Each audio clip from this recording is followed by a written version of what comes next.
how should one deal with teenagers? I think you're a little too old to deal with teenagers.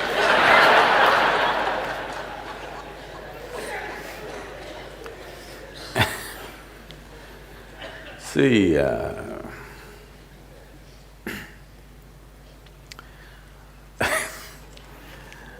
every age is a problem. No, I'm talking about the ages. Stone Age was a problem. Iron Age was a problem, Bronze Age is a problem, Computer Age, serious problem. Isn't it so? Middle Ages were serious problems. Modern age is immense problem. Teenage, another problem.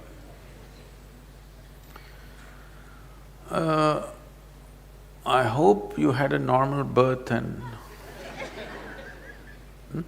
You were born normally?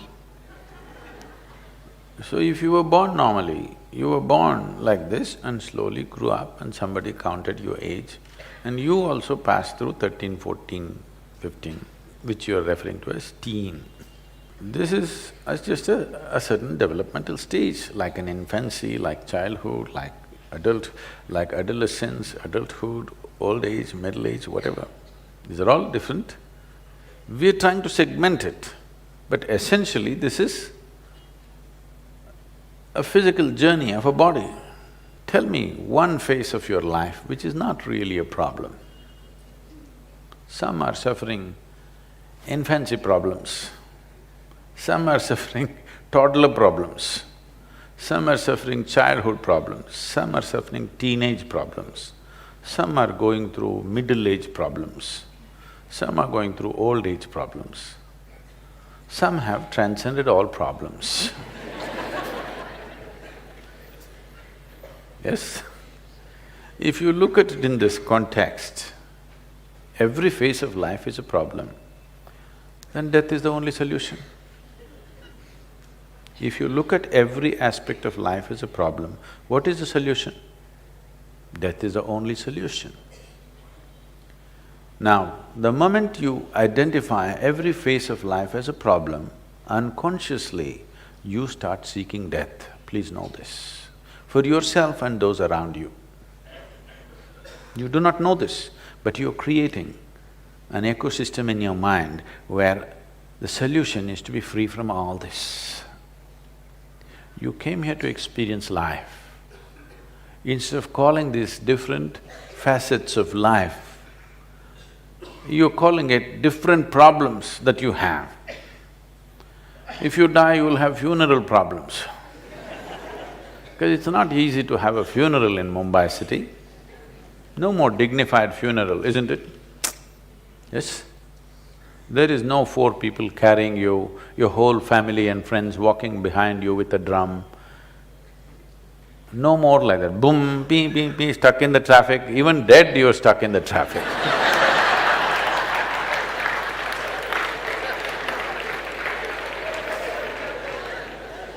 I want you to understand this. There are various types of situations in your life. They're just situations. Some you know how to handle, some you're yet to know how to handle. Whatever you do not know how to handle, you call it a problem. The moment you call something a problem, the moment you identify a situation, it's a simple situation, because you have not equipped yourself to handle the situation. You call it a problem. The moment you call it a problem, unpleasantness is a natural consequence of that. Your children are growing up, it should be a joyful moment. Yes? They become teenagers means they're growing rapidly. Yes? Or in other words, unfortunately, they're beginning to become like you. And you're distressed because you can see they're becoming like you, I can understand.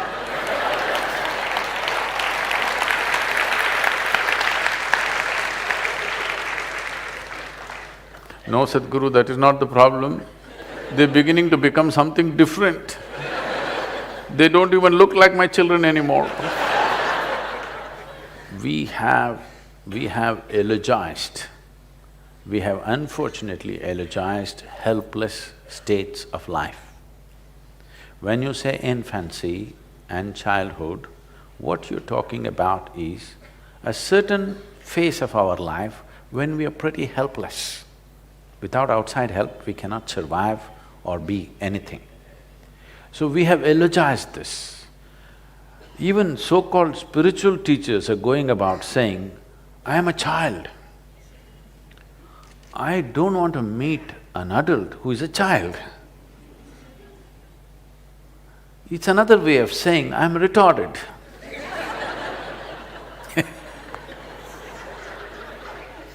If you are stuck for your life in a 6-year-old's body, you are called dwarfed, isn't it? I'm using bad words, I know, it's not politically correct words. Okay, you are height impaired. Vertical impairment has happened to you. If you are stuck in a 6-year-old's mind, you are mentally retarded. No, you are what? Huh?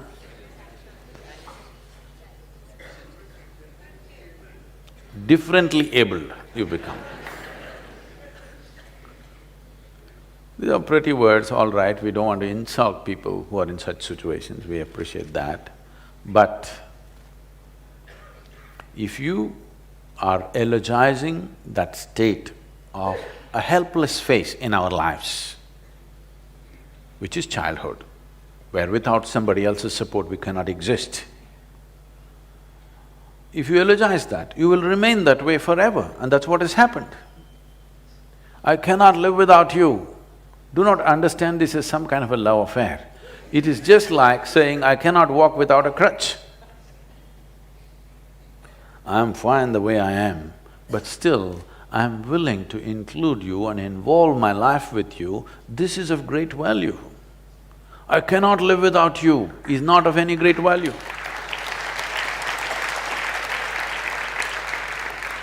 I can live without anybody's attention, but I'm willing to throw myself with absolute involvement with whoever is here right now. This is of value. Because you're eulogizing helplessness or helpless phases of our life. When you were a little baby, you can't even pee by yourself, somebody has to take you. I'm saying, I'm like a child means, then I'm looking where are the diapers, please let's give him one, you know. Now what's happening with the so-called teenage is you got used to your child as a helpless creature. Now he is finding his own feet, you don't like it. You want to condense him into boo, boo, boo, my boo, boo. What you need is a toy or a doll to play with, or maybe a dog. A couple was struggling, not able to make a decision whether to have children or not. The debate between the husband and wife was, the husband wants to have children, the wife says, it's not necessary, we can get a dog instead. Because they couldn't settle it, they went to a marriage counselor. So they said, we are not able to make up our mind whether to have children or to get a dog. What should we do? So marriage counselor said, this is very simple, you want to ruin your carpets or your life, you must decide.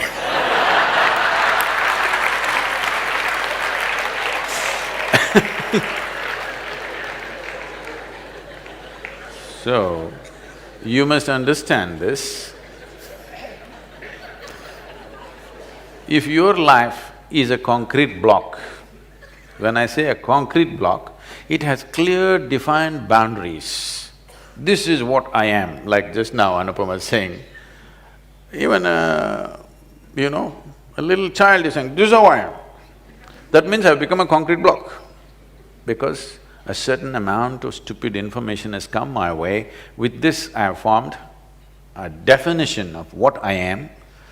So once I have formed a clear concrete block kind of definition to who I am, if two concrete blocks meet with great passion, what will happen? If there is a loose boundary to you, if two people come with great passion, wonderful things of union may happen. Otherwise, two concrete blocks clash, what happens? You know, friction. Friction and breaking of one of the concrete blocks or both will happen. So, once you become like a concrete block, you should not beget more concrete blocks, because you're incapable of including another life as a part of yourself.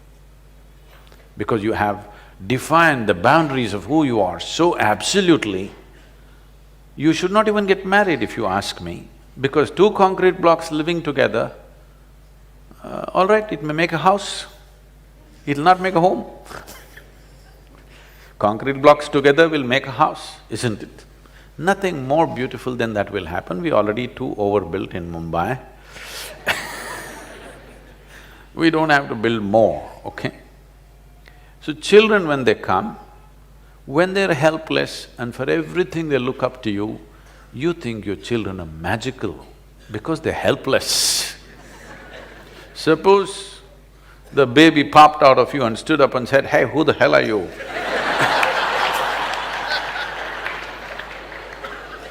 You won't like this baby. But he takes 14, 15 years to ask that question.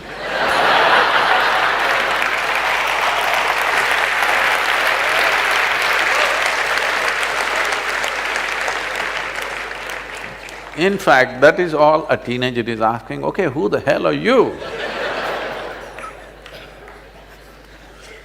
So, if you want to be somebody to that new fresh life which has come, you must not have defined boundaries of who you are.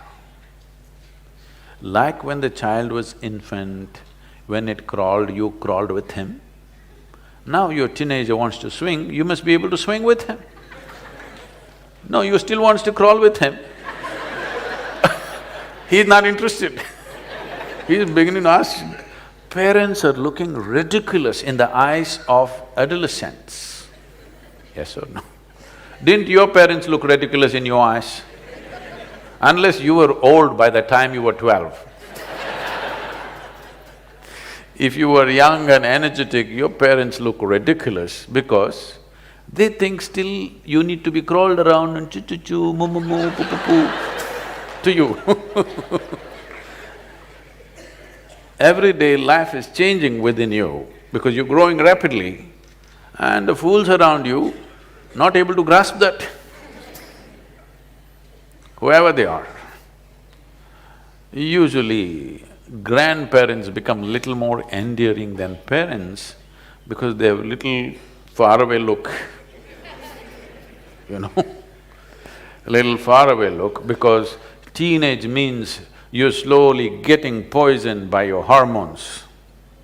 Old age means you're being released from that. So they kind of understand.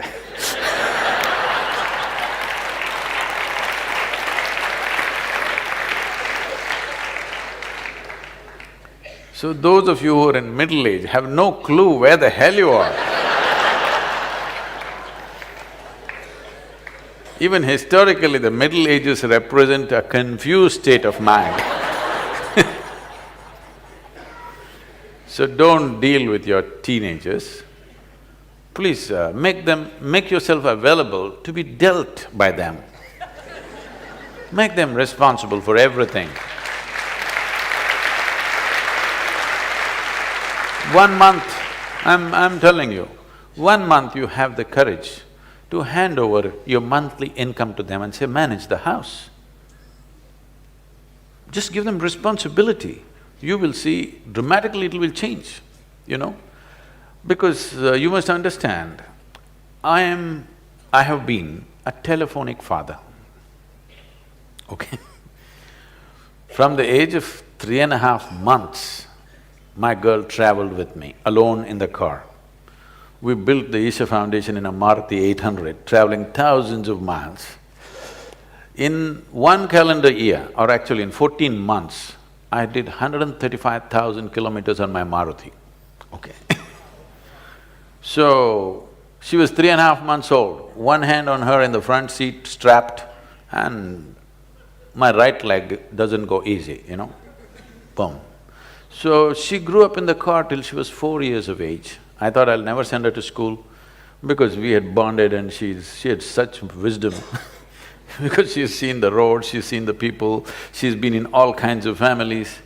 I thought I shouldn't mess this up by sending her to a school.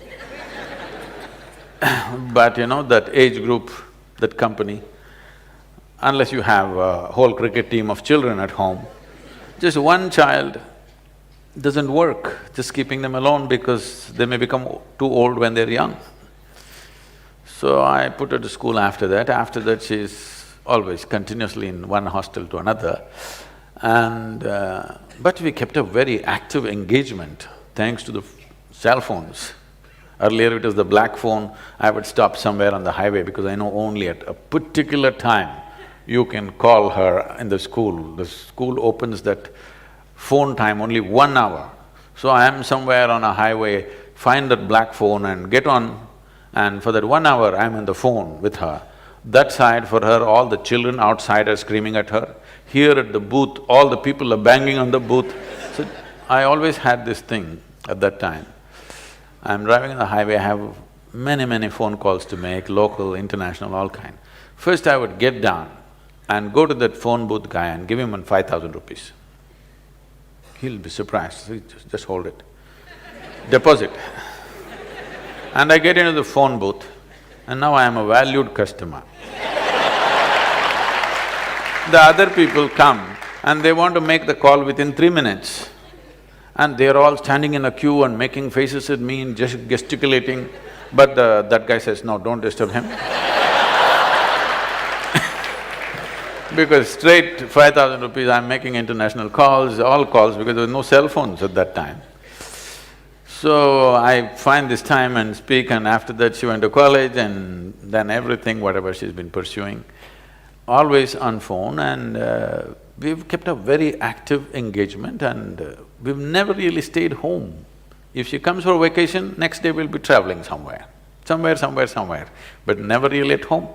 But a very active relationship I kept with her, largely on the phone thanks to all the telephone waves that are going on. So, it was such an active engagement. Why I'm saying this is, and whenever I saw there's a certain intelligence in every child, I'm not trying to project this is a special child, no, she's just normal, brought up in a special way, for sure.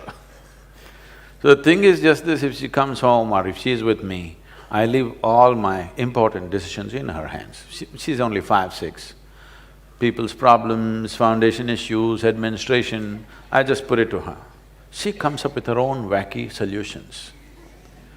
But 5 out of 10 times, she would come out with something brilliant.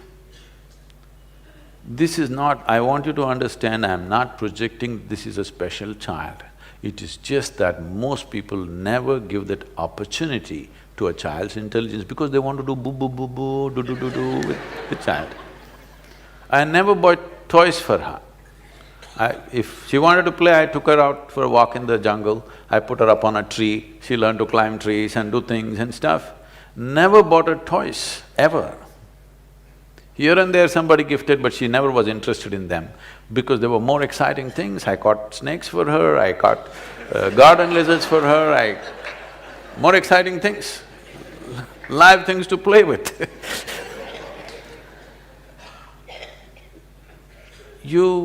If you want to really do something with your children, you must allow them to expand because that's all they're trying to do. Their body is not the only thing that's growing. The potential of being human being is growing, you must allow them to expand. Instead of that, you're seeing how to constrict them, then you will have a huge problem. Whether if you have boys, you will have one kind of problem. If you have girls, you will have another kind of problem. If you try to restrict, you think restriction is a good way of controlling life. No. Responsibility will put them on the track. Hand over your money to them and tell them, this month you're on vacation, you handle this, whichever way. You're afraid, maybe he'll go and blow it up, what'll happen tomorrow? If he blows it up, what happens to you will happen to him also. Let him go through it for a month.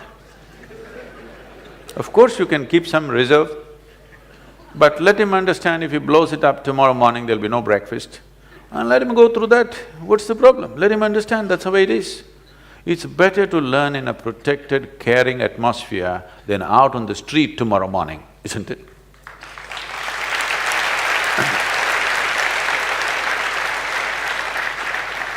And above all, drop this damn thing that your child belongs to you.